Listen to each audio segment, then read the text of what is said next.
여러분 반갑습니다.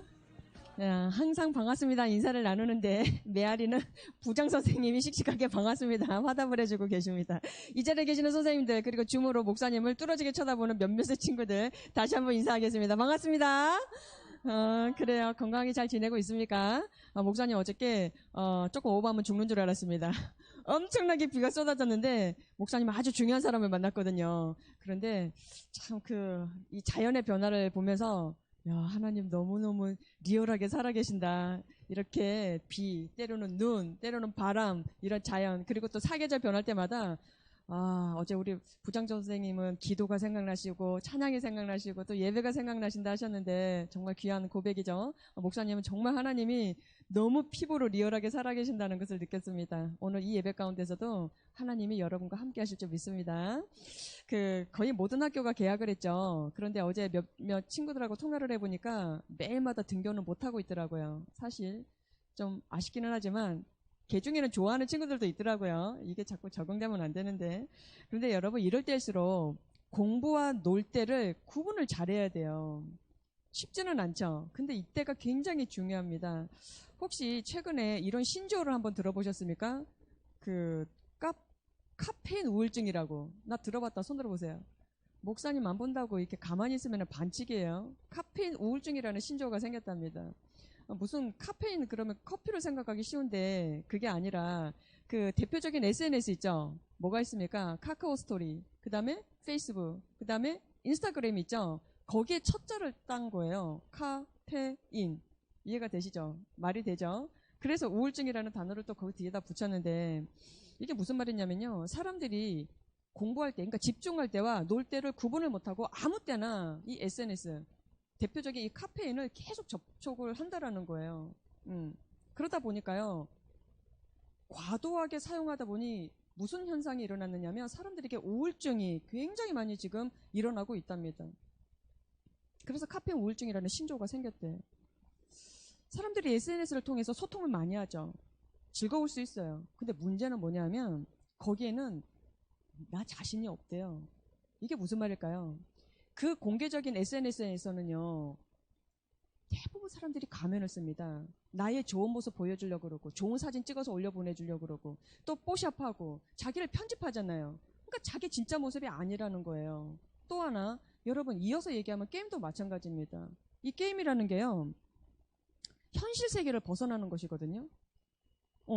그렇기 때문에요. 거기에 계속적으로 우리가 짜릿함을 느끼고 즐거워할 수는 있지만 그게 현실하고는 너무 떨어져 있기 때문에 이 게임이라는 가상세계에서 너무 많은 시간을 보내다 보면 똑같이 우울증에 빠진대요.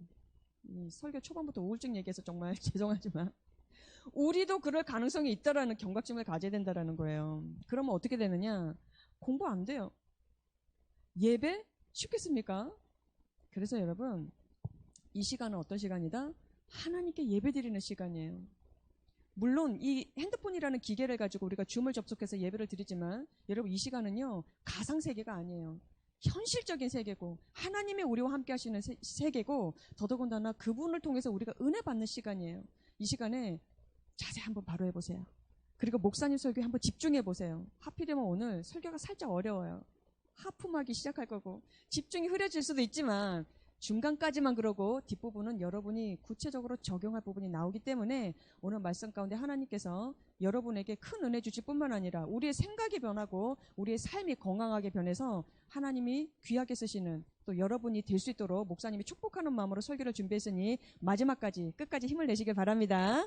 이 시간 하나님 말씀 우리 한번 읽어보겠습니다. 사도행전 15장 6절부터 11절 말씀입니다. 본래는 본문이 길었어요. 그런데 읽다가 지칠까 싶어서 짧게 하고 읽지 못한 부분은 목사님이 설명하도록 하겠습니다. 사도행전 자막을 천천히 보면서 같이 읽습니다. 시작. 사도와 장로들이 이 일을 의논하러 모여 많은 변론이 있은 후에 베드로가 일어나 말하되 형제들아 너희도 알거니와 하나님이 이방인들로 내 입에서 복음의 말씀을 들어 믿게 하시려고 오래전부터 너희 가운데서 나를 택하시고 또 마음을 아시는 하나님이 우리에게와 같이 그들에게도 성령을 주어 증언하시고 믿음으로 그들의 마음을 깨끗이 하사 그들이나 우리나 차별하지 아니하셨느니라. 그런데 지금 너희가 어찌하여 하나님을 시험하여 우리 조상과 우리도 능히 매지 못하던 멍에를 제자들의 목에 두려느냐. 그러나 우리는 그들이 우리와 동일하게 주 예수의 은혜로 구원받는 줄을 믿노라 하니라. 아멘. 자, 오늘 말씀의 제목 큰 소리로 한번 따라 하시겠습니다. 교회를 맞죠? 아니, 잘못했다. 예루살렘 교회가 변화되었다. 함께 다시 하겠습니다. 시작. 예루살렘 교회가 변화되었다. 그래요. 금방 목사님이 왜 실수를 했냐면 설교를 이렇게 정리하다 보면 설교 제목을 정할 때 자꾸 바꿔질 때가 있어요. 그런데 위하고 아래하고 지금 제목이 살짝 달라갖고 헷갈렸는데 한 번만 더 오늘 말씀 제목 따라 하시겠습니다. 예루살렘 교회가 변화되었다. 그래요. 말씀 듣기 전에 우리 말씀 고백 씩씩하게 외치고 하나님 말씀 경청하겠습니다. 주의 말씀은 내 인생의 빛입니다. 주의 말씀은 내 삶을 변화시킵니다. 나는 하나님의 사랑받는 자녀입니다. 나는 축복의 통로입니다. 오늘도 주의 말씀에 내 마음의 문을 엽니다. 말씀하여 주옵소서. 듣고 깨닫고 말씀대로 살겠습니다. 아멘. 그래요. 목사님이 지금 딱 보니까 줌으로 들어온 친구들의 이름이 쫙 보이는데 아직 안 적었는지 아니면 아직 안 들어왔는지 우리 세빈이 얼굴이 안 보여요. 이름이. 우리 세빈이가 지금 어디서 무엇을 하고 계실까? 얼른 들어오시고 소희야 반갑다. 현수 며칠 못 본 것 같은데 몇 주 못 본 것 같은데 우리 경진이까지 잘 들어와서 너무 반가워요. 이 시간에 하나님께서 여러분 한 사람 한 사람을 지금 주목하고 계시고 은혜 주실 준비를 하고 계세요. 여러분 질문 하나 하겠습니다. 사람 변할까요? 안 변할까요? 사람이 잘 변할까요? 잘 안 변할까요? 청인쌤 대답해 보세요. 안 변합니까? 어지간한 충격이 아니고서야 사람 잘 안 바뀐다 라고들 많이들 말씀하시더라고요.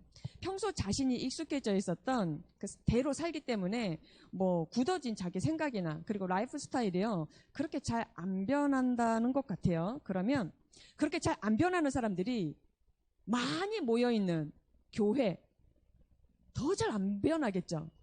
그렇죠? 솔직히 한 개인의 변화도 쉽지가 않은데 그런 사람들이 막 무더기로 엄청나게 모여있는 교회가 그렇게 쉽게 변하지는 않을 것 같습니다. 정말 오랜 시간이 걸리고요. 또 많은 어려운 문제들을 그때그때마다 풀어낸다고 참 많은 시간들이 걸리는 것 같아요. 예를 들어서요. 여러분들이 안 믿겠지만 여기 계시는 우리 선생님들 중에서는요. 그때가 있었지. 그런 일이 있었지라고 인정하실 만한 과거의 역사가 있었어요. 그게 뭐냐면 옛날에는요. 교회에서 기타, 드럼 이런 거 못 쳤습니다. 왜요? 경건하지 않다는 이유로. 안 믿어지시죠? 그리고요. 더 심각한 건 뭔지 아세요?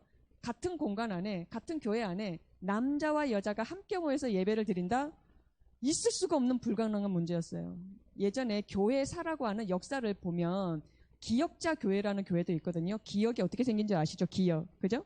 왼쪽에는 여자, 오른쪽에는 남자. 그렇게 해서 중간에 딱 커튼을 쳐놓고 여기에만 목사님만 볼 수 있는 이런 교회가 있었습니다. 지금도 존재하고 있습니다. 그렇게 예배 드린다는 게 아니라 그 기역자 교회가 지금도 존재하고 있어요.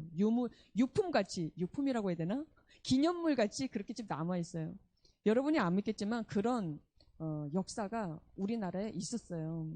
이렇게 교회가요. 전통에 매여 있고 보수적인 경향이 강한 곳이기 때문에 과연 교회가 변화될 수 있을까?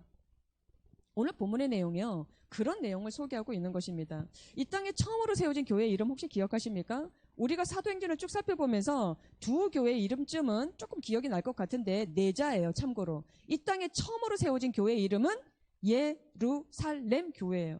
그 교회가 오늘 변화된 스토리를 소개하고 있는 본문을 우리가 읽고 있는데요. 이 사건이 왜 우리에게 지금 중요한가? 그 2000년 전에 세워졌던 예루살렘 교회가 변할 수도 있지 뭐 안 변하면 어때? 이렇게 생각할 수 있잖아요. 근데 왜 지금 2021년을 살고 있는 감정교회 중동부를 다니는 우리에게 왜 이 사건이 이렇게 중요한 것일까? 여러분, 지금 이 시기에도 교회가 변화가 필요한 시기이기 때문입니다. 코로나 시기일수록. 여러분, 교회라고 다 같은 교회가 아닌 거예요. 그리고 또 중요한 것은요. 반드시 교회는 변화될 수 있다라고 하는 확신을 오늘 말씀 가운데 주시려고 하나님이 우리에게 오늘 이 본문을 허락하신 것입니다. 우리 6절 말씀을 다시 한번 보시겠습니다. 사도행전 15장 6절의 말씀이에요.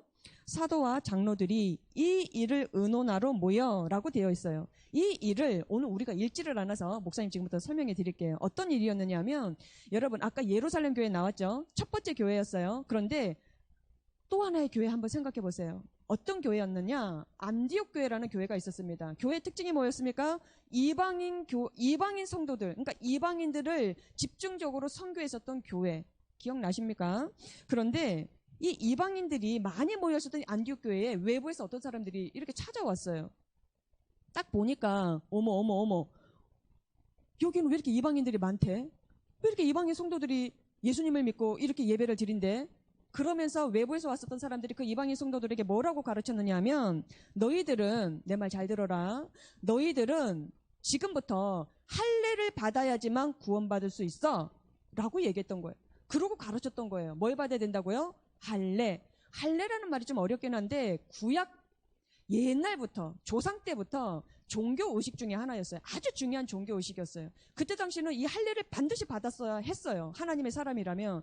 그것을 지금으로 얘기하자면 남성들이 포경수술하는 그러한 것들을 이야기하고 있는 것인데 이 사람들이 뭐라고 가르쳤다? 너희들 이방인들 너희들 잘 들어. 너희가 예수님 믿으려면 특히 구원을 받으려면 반드시 우리 조상이 했었던 것처럼 할례를 받아야 한다 라고 가르쳤던 것입니다. 그런데 이방인들이요 처음에 복음을 들었을 때 그런 조건이 없었거든요. 처음 들은 얘기였어요. 그냥 어떻게 구원받을 수 있다? 믿음으로만 구원받을 수 있다라고 누구한테 배웠게요? 사도 바울과 바나바에게 그렇게 배웠어요. 그 두 사도가 그렇게 가르쳤단 말이죠. 그런데 여러분 할례를 받아야지만 구원받을 수 있다. 이게 무슨 뜻이냐면 굉장히 중요한 뜻이 있어요. 왜 외부에서 들어온 사람들이 그렇게 가르쳤느냐? 예수님께서 주신 구원은 완전하지 않아. 예수님께서 우리에게 주신 구원은 조금 불완전해. 그것에 무엇이 플러스 되어야 하느냐? 인간의 행위가 필요해. 어떤 행위? 할례라고 하는 행위를 거쳐야 구원이 완성되는 거야 라는 뜻이었어요. 맞을까요? 틀릴까요? 틀렸어. 복음의 본질을 완전히 훼손하는, 완전히 부인하는 것이었습니다. 그래서 사도 바울과 바나바가 벌컥한 거예요. 이게 웬 말이야? 어디서 굴러와가지고 그런 가르침을 함부로 이야기하는 거야? 반발을 하기 시작했던 것입니다. 이 일 때문에 안디옥 교회는 소동이 일어나기 시작한 거예요. 막 논쟁이 일어나기 시작한 거였어요. 그러면 이방인들은 나는 지금 구원 못 받나? 나 할례 안 받았는데 받아야 되나? 막 이렇게 시끄러워지기 시작한 거였어요. 결국에는 안디옥 교회를 대표해서 사도 바울과 바나바가 움직이기 시작합니다. 어떻게 해요? 이 문제를 의논하려고, 이 문제를 해결하려고 당시에 어머니 교회와 같았던 첫 번째로 세워졌던 예루살렘 교회로 가게 됩니다. 과연 이방인들이 할례를 받아야지만 구원받을 수 있다라고 하는 이 가르침이 예루살렘 교회에서도 동일하게 가르치고 있는지를 확인하고자 갔었던 거예요. 자, 사도 바울이 예루살렘 교회에 딱 도착했습니다. 그러면서 보고를 딱 했어요. 뭐라고 보고를 했느냐? 하나님께서 우리와 함께 계셔서 우리가 이방인들에게 복음을 전했더니 예수님을 믿고 성령도 받고 구원을 받았습니다. 라고 이야기를 했어요. 그랬더니 예루살렘 교회 성도들 중에 어떤 사람이 딱 일어나가지고 이렇게 이야기합니다. 뭐라고 얘기했는지 우리 성경 말씀을 가지고 다시 한번 확인해 볼게요. 사도행전 15장 5절입니다. 이방인에게 할례를 행하고 모세의 율법을 지키라 명하는 것이 마땅하다. 이것이 당시의 예루살렘 교회의 분위기였어요. 어떤 분위기였다고요? 이방인들 구원받으려면 할례 받아야지. 이방인들 구원받으려면 반드시 율법을 지켜야 해. 이거였어요. 어머니 교회였던 이 예루살렘 교회는요, 여전히 이방인들에 대한 편견이 강했습니다. 그리고 그들에 대한 마음의 장벽이 너무 높았어요. 이 일을 의논하기 위해서, 이 일을 결정하기 위해서 결국에 회의를 소집하게 되는데 그것이 바로 유명한 예루살렘 회의입니다. 여러분 오늘 성경 보시면 그 위에 빨간 글자로 예루살렘 회의라는 타이틀이 붙어 있을 거예요. 이게 교회 역사에서 굉장히 중요한 회의입니다. 그것이 왜 중요한지 나중에 설명드릴 거예요. 이방인들에게 할례를 받게 해야 되느냐, 안 받아도 되느냐, 이 문제로 의견이 갈라졌을 때, 자, 목사님 집중해서 잘 봅니다. 베드로가 그 자리에서 빡 일어난 거예요. 자, 베드로는 누구다? 예루살렘 교회의 수장, 대표적인 목회자였어요. 베드로가 벌떡 일어났어요. 그 자리에서. 그리고 뭐라고 얘기했느냐? 여러분 내 말 잘 들으십시오. 내가 예전에 로마의 장군이었던 고넬료라는 이방인을 만났습니다. 여러분 기억하시죠? 고넬료. 자, 고넬료를 만났는데 그 사람에게 복음을 전했더니 어떤 일이 일어났느냐? 성령님께서 그 자리에 임하신 것입니다. 고넬료뿐만 아니라 고넬료 가족들, 그리고 고넬료가 초대했었던 그때 친구들마저 다 성령을 체험하고 예수를 믿더니 구원을 받은 역사를 내 눈으로 똑똑히 봤습니다. 라고 베드로가 얘기했던 거예요. 말하자면 이방인들도 할례를 받지 않아도 구원을 받더라는 거예요. 얼마든지 하나님의 은혜와 그들의 믿음으로 구원받을 수 있는 것을 저는 확인했습니다. 그 말을 들었던 예루살렘 교회 지도자들이 생각이 조금씩 열리기 시작하는 거예요. 그런가? 자, 두 번째, 이제는 사도 바울과 바나바가 벌떡 일어났어요. 그리고 뭐라고 이야기했느냐? 자, 이 두 사람은 이때까지 뭘 하고 다녔습니까? 소아시아 지역을 돌아다니면서 무엇을 했다? 선교 여행을 하러 다녔어요. 수없이 많았던 이방인들에게 복음을 전했죠. 성령님의 역사를 체험하게 된 거예요. 그 사건들을 하나하나 간증을 합니다. 그러면서 뭐라고 했느냐? 우리들이요, 가는 곳마다 많은 유대인들도 만나고 이방인들도 만났는데 정말 신기한 것은 유대인들은요, 우리에게 막 돌을 쳤습니다. 우리를 배척했습니다. 우리를 무시했어요. 그런데요, 진짜 신기한 건요, 이방인들은 우리를 웰컴하는 것입니다. 우리를 환대하고 우리를 환영하면서 우리의 말을 집중해서 들어주더니 그들이 예수님을 믿고 그들이 구원받는 것을 우리가 똑똑히 확인했습니다. 라고 간증을 하고 이야기를 했던 거예요. 성령의 역사로 구원을 받는 그 기적들을 확인하게 되었다라는 것. 예루살렘 교회의 사도들과 장로들과 많은 사람들이 이 고백을 듣자마자 어머, 그런 일이 있었어? 그랬구나. 큰 은혜를 받은 거예요. 그러면서 그렇게 보수적이었고 그렇게 배타적이었던 이방인들에 대한 생각이 조금씩 달라지기 시작하더라는 것이에요. 지금까지 우리가 너무나 고집이 강했구나. 우리가 지금까지 너무나 이방인들을 밀어냈구나.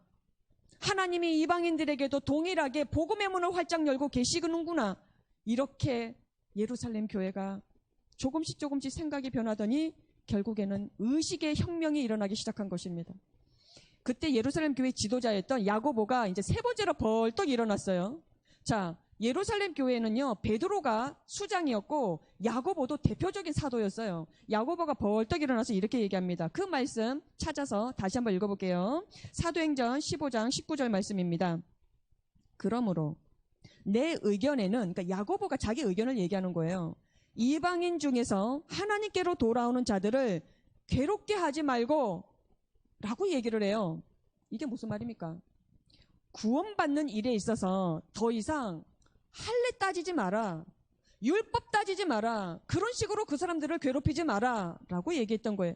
예루살렘 교회가요, 그 교회 대표격이었던 야고보의 말을 받아들입니다. 그리고 어떻게 해요? 할례 받지 않아도 구원받는다 라고 하는 결정을 내리게 되면서 이것을 안디옥 교회에 전달하십시오 라고 이야기를 했던 거예요. 결과적으로 어떻게 된 것입니까? 예루살렘 교회가 변화되었다라는 것이. 여러분, 이거는 엄청난 기적과 같은 사건입니다. 앞서서 목사님이 예루살렘 회의가 굉장히 중요하다고 말씀드렸죠. 이 회의가 이렇게 결정이 됐는데 이 회의가 왜 이렇게 중요하냐? 이 결정이 왜 이렇게 중요하냐?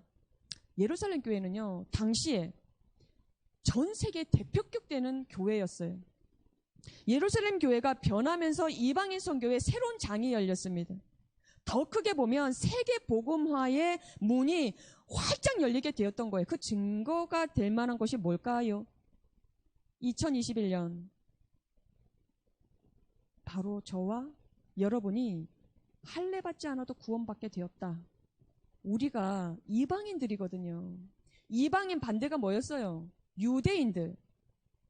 그 예루살렘 교회에 집단적으로 모였을 때 유대인들의 생각에 혁명이 일어나더니 이방인들도 우리와 똑같구나, 똑같이 믿음으로만 구원을 받는구나, 그 생각의 변화로 인하여 완전히 이방인들에게도 복음의 문이 활짝 열려서 지금 이 시대에 목사님과 여러분도 예수님을 믿음으로 구원을 받을 수 있게 되었다는 사실이에요. 이곳에 감정교회가 세워졌죠. 우리나라 대한민국 땅에만 해도 몇 개의 교회가 있을까요? 얼추 잡아서 6만 개 이상의 교회가 세워졌습니다. 그리고 전 세계적으로요, 약 30% 이상의 그리스도인들이 생겨나게 되었다라는 것이에요. 예수님만 믿었더니 구원받게 되더라. 여러분, 이것은요, 당시 예루살렘 교회가 이방인들을 향하여서 모든 편견과 장벽을 무너뜨렸기 때문에 가능하게 된 역사였습니다. 더 이상 어떠한 인간의 행위가 필요 없다. 할례 필요 없어. 율법 지키냐 마냐 이거 필요 없다. 무엇만 필요하다? 내가 예수 그리스도를 인격적으로 정말 믿느냐? 그것으로 인해서 오직 믿음으로만 구원받을 수 있다. 이 결론을 예루살렘 회의에서 결정을 내렸다라는 것이. 목사님은 오늘 이 설교를 준비하면서요, 우리 감정교회와 대한민국 땅에 있는 6만여 교회와 전 세계에 퍼져 있는 교회들을 위해서 새로운 기도가 시작되었습니다. 하나님, 그렇게 보수적이었던, 그렇게 배타적이었던 그 예루살렘 교회가 변화되었다면 우리 감정교회, 이 대한민국 땅에 있는 수많은 교회, 전 세계에 있는 수많은 교회 동일하게 변화될 수 있지 않겠습니까? 하나님의 뜻과 전혀 상관없는 보수적인 것, 배타적인 것, 이기적인 것, 하나님 그것을 바로잡아 주십시오.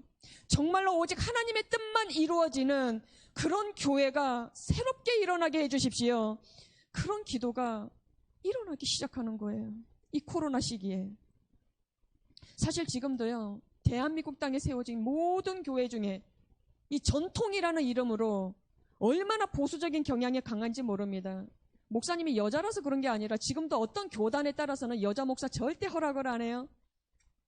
그리고 교회는 이래야 되고 성도는 이래야 되고 교회 올 때는 이렇게 해야 되고 헌금은 어떻게 드려야 되고, 여러분 너무 제약이 많은 거예요. 교회의 문턱이 왜 이렇게 높은지 너무 안타까울 때가 많은 거예요. 우리 기도 많이 해야 됩니다, 여러분. 우리는 인종이 없잖아요. 우리 다 황인종이잖아요. 우리 대한민국 무슨 민족이지? 갑자기 백의 민족. 우리나라 흑인 있고 우리나라 무슨 백인 있고 뭐 그렇습니까? 우리 인종 없잖아요. 한 종이밖에 없잖아요. 또 우리 뭐 이런 거 있습니까? 신분의 차별이 있습니까? 우리 뭐 카스트 제도 있습니까? 우리나라 없잖아요. 그런데도 불구하고 우리나라에서는요, 교회 내에도 불구하고 왜 이렇게 싫은 사람, 좋은 사람, 괜찮은 사람, 나쁜 사람 이렇게 많을까요? 왜 나에게 있어서 저 사람 싫어, 저 사람 괜찮아, 왜 이렇게 차별이 많을까요? 우리는 그러지 맙시다. 다 자기가 기준이기 때문에, 나에게 잘못했기 때문에 나쁜 사람 아닐까요? 근데 하나님은 그렇게 보시지 않거든요.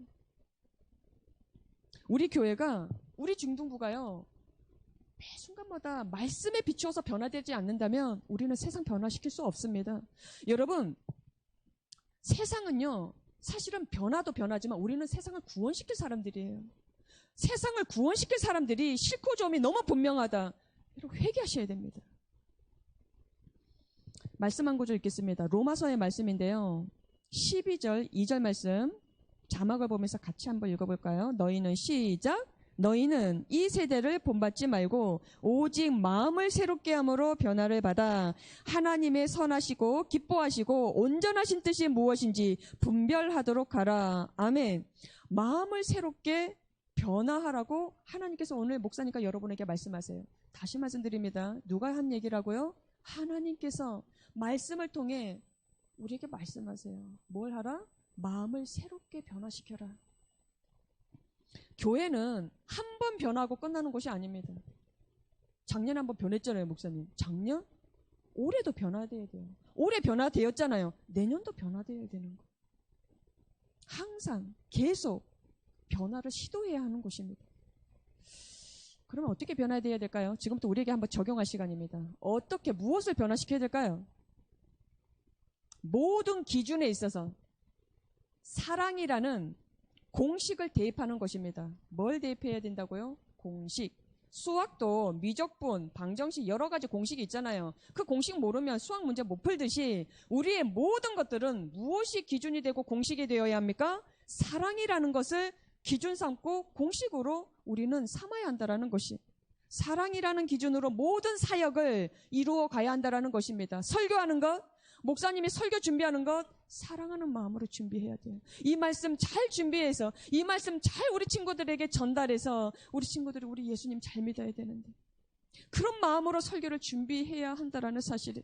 예배 준비 어떻게 해야 됩니까? 사랑하는 마음으로 예배 준비하는 거예요. 우리 선생님들이 기계를 만지고 또 자막을 만지고 또 교회 청소하는 모든 것들 어떤 마음으로 해야 된다? 사랑하는 마음으로 준비해야 한다라는 거예요. 방역하는 것, 청소하는 것 너무너무 중요하죠. 사랑하는 마음으로 해야 된다.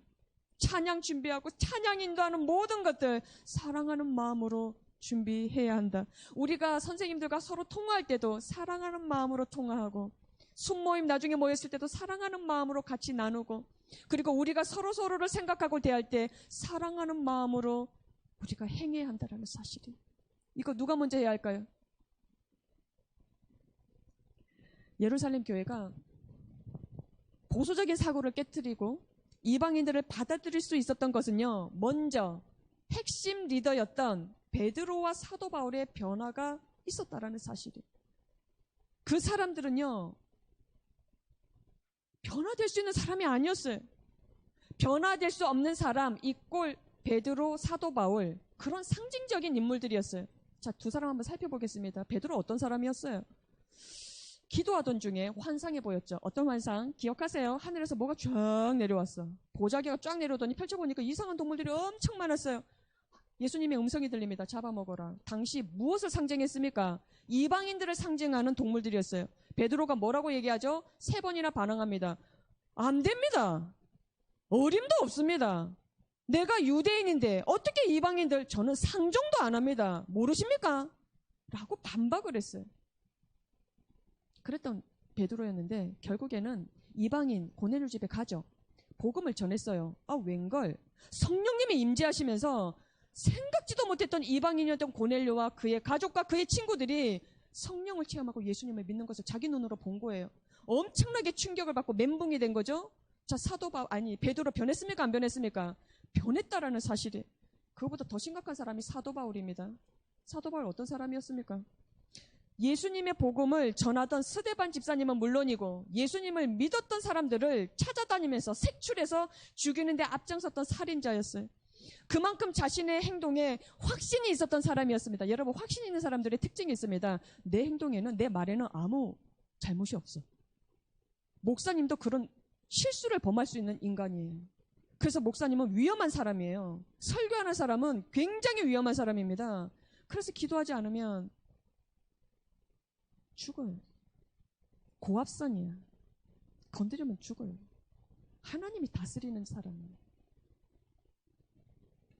예수님을 믿는 사람들마다 찾아다니며 죽이려고 했었던 사도 바울. 그가 예수님을 만났어요. 예수님의 음성을 들었어요. 어떻게 변했습니까? 이방인을 위해서 복음을 전하는 사도가 되었다는 거 아니겠어요? 도무지 변화될 것 같지 않았던 베드로와 사도 바울. 그들이 변했어요. 이방인에 대한 자신들의 생각이 변화되면서 가는 곳마다 간증을 하고 다니네요. 선교를 하고 다니네요. 결국 예루살렘 교회가 완전히 변화된 것입니다. 교회가 변화되기 전에, 큰 덩어리라고 하는 교회가 변하기 전에 먼저 사람이 변하더라는 것이. 한국 교회에 한센병, 지금으로 말하면 한센병인데 예전 성경으로 보거나 예전 어르신들이 말씀하셨던 그 병명이 뭐였어요? 문둥병 환자라고 여러분 들어보셨죠? 이 문둥병이라고 하는 나병 환자와 특히나 공산주의, 갑자기 웬 생뚱맞은 두 단어를 얘기하냐고 하시겠죠? 이 두 가지에 대한 부정적인 사고가 교회 안에 엄청나게 강했습니다. 교회뿐만 아니라 모든 사람들이 그랬죠. 뭐 문둥병 걸린 사람하고 뭐 가까이 지냈겠습니까? 아니면 뭐 공산당을 누가 좋아하겠습니까? 큰일 날 소리죠. 그러나 교회는 달라야 하거든요. 교회도 똑같이 부정적인 사고를 마치 예루살렘 교회가 끝까지 이방인들을 배척한 것처럼 그렇게 배척하고 있었던 시대가 있었습니다. 근데 하나님께서는요, 한 사람을 주목하셨어요. 손양원 목사님이라는 분을. 한번 여러분 나중에 인터넷에서 한번 찾아보실래요? 손양원 목사님이 누구신지. 그분의 생각과 행동을 먼저 변화시켜 주셨습니다. 그래서 한국교회에 엄청난 충격을 던졌어요. 그분이 어떤 일을 하셨느냐. 누구도 가까이 할 수 없고 누구도 쳐다보기 싫었던, 마치 저주받은 병이라고 생각했었던 나병 환자가 모여있는 곳에 직접 들어가셔서 그들의 피고름을 짜주고 그들과 같이 먹으며 그들에게 예수님의 복음을 전하며 그런 사역을 죽을 때까지 그곳에서 하셨다라는 거예요. 그걸로 끝난 것이 아니라 손양호 목사님에게는 두 아들이 있었어요. 그 아들을 누가 죽였느냐? 공산당이 내려와서 죽여버렸어요. 아주 비참하게. 그런데 그 두 아들을 직접 죽였던 공산당원이 잡혔어요. 법정에 섰습니다. 손양호 목사님이 이 사람에게 벌 주지 말라고. 내 두 아들을 죽였지만 나는 이 공산당원을 내 아들로, 내 양자로 삼고 싶다고. 그러니 이 사람은 내 아들이니 나를 봐서라도 죽이지 말아달라고. 감히 흉내조차 댈 수 없는 목사님과 적지 않은 많은 사람들이 감히 흉내조차 낼 수 없는 엄청난 손양호 목사님의 사랑이었지만, 먼저 우리의 생각, 그리고 우리의 작은 행동, 그것부터 사랑이라는 공식으로 대입하며 우리가 신앙생활하지 않는다면 여러분, 우리의 신앙은요, 가짜로 끝날 수 있습니다. 지금 우리 사회는요, 이 코로나로 인해서 교회 인식이 굉장히 안 좋아진 상태입니다. 진실을 알지 못하는 사람들의 입을 통해서 교회가 많은 어려움을 겪고 있습니다. 그러나 우리는 포기하면 안 돼요. 예루살렘 교회가 변화되었습니다. 그러면 우리 감정교회도, 우리 중동부도, 그리고 목사님도 여러분도 변화될 수 있다는 사실이에요.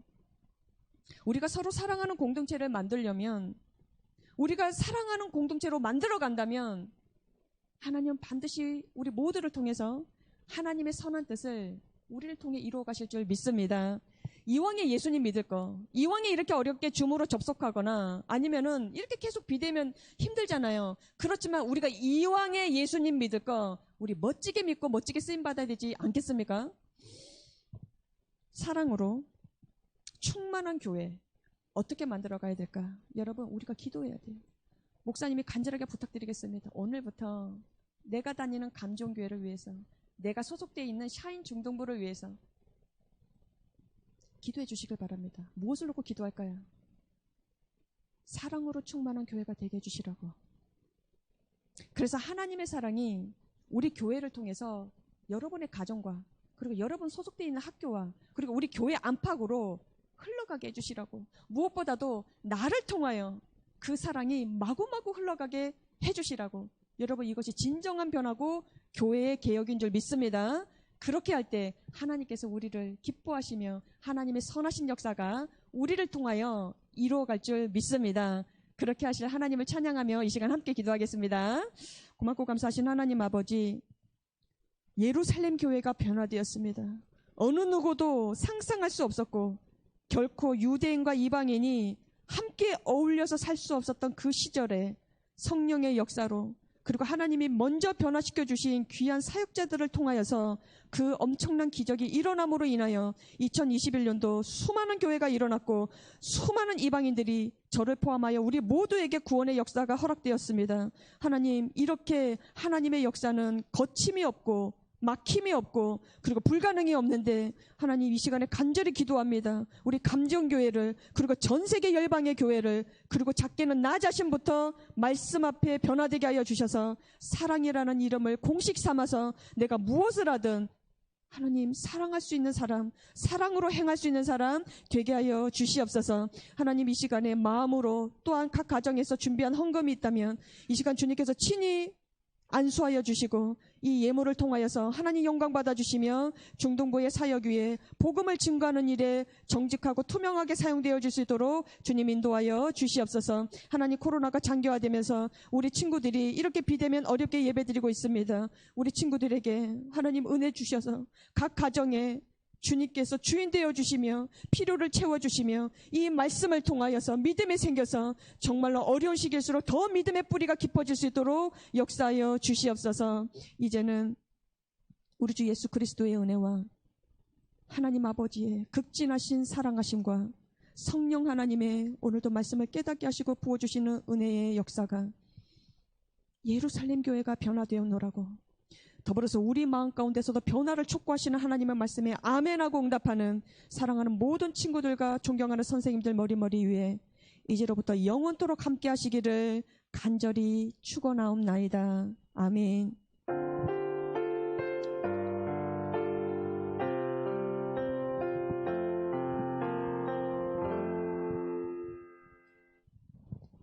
네, 고맙습니다.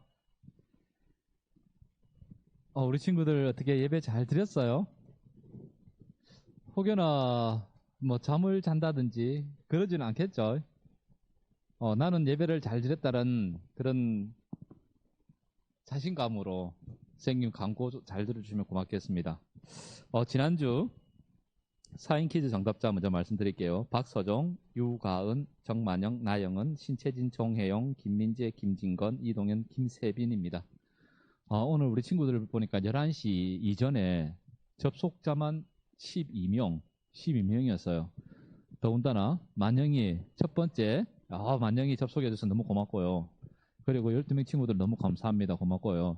오늘은 만영이, 진명이, 진건이, 동현이, 호철이, 채진이, 나영은, 그리고 김민석, 권소희, 현수, 가은이, 혜영이, 서정이, 경진이, 세빈이. 우리 세빈이가 조금 늦었죠? 네. 자, 그래서 선생님이 여러분에게 특별한 이벤트를 한번 준비하고자 합니다. 잘 들어주십시오. 다음 주 8월 마지막 주는 여러분의 모습을 공개하는 예배로 전환하겠습니다. 함성 소리 막 들리는 것 같은데? 함성 소리가 막 들리는 것 같아요, 지금. 여러분의 모습을 공개하는 예배로 전환합니다. 자, 그러면은 일찍 일어나셔야 되고 씻으셔야 되고 그리고 정돈된 모습으로 책상에 바라앉으시든 해야 되는데, 자, 우리 친구들 분명히 믿습니다. 분명히 자신 있게 준비하리라 믿습니다. 그렇게 해서 다음 주에 접속하는 친구들, 정돈된 모습으로 접속하는 친구들에게 선생님 선물 쏘도록 그렇게 하겠습니다. 약속드립니다. 네, 자, 4인 퀴즈 나갑니다. 첫 번째, 안디옥 교회에서 일어난 분쟁은 무엇에 관한 내용이었나요? 안디옥 교회에서 일어난 분쟁은 무엇에 관한 내용이었나요? 1번 구원받는 문제, 1번 구원받는 문제, 2번 구제하는 문제, 3번 전도하는 문제입니다. 자, 두 번째, 당시 예루살렘 교회에 관한 내용이 아닌 것은 무엇인가요? 1번 이방인에 대하여 보수적이고 배타적인 분위기였다. 2번 베드로와 바도 사울의 간증을 듣고 예루살렘 교회가 변하기 시작했다. 자, 아닌 것이에요. 아닌 것. 3번에 3번. 예루살렘 교회 지도자였던 야고보는 끝까지 할례를 주장했다. 네, 이상 두 가지입니다. 두 가지 문제 정답을 보내주시면 고맙겠습니다. 자, 우리 마지막으로 오늘의 말씀의 제목을 다 같이 힘차게 외치고 우리가 마치도록 그렇게 하겠습니다. 오늘 말씀의 제목 시작. 예루살렘 교회가 변화되었다. 고맙습니다. 우리 친구들 한 주간 또 잘 지내시고 우리가 다음 주에는 정말 사인한 모습으로 우리가 함께 얼굴 보면서 예배 드릴 수 있도록 그렇게 하겠습니다. 우리 친구들 안녕.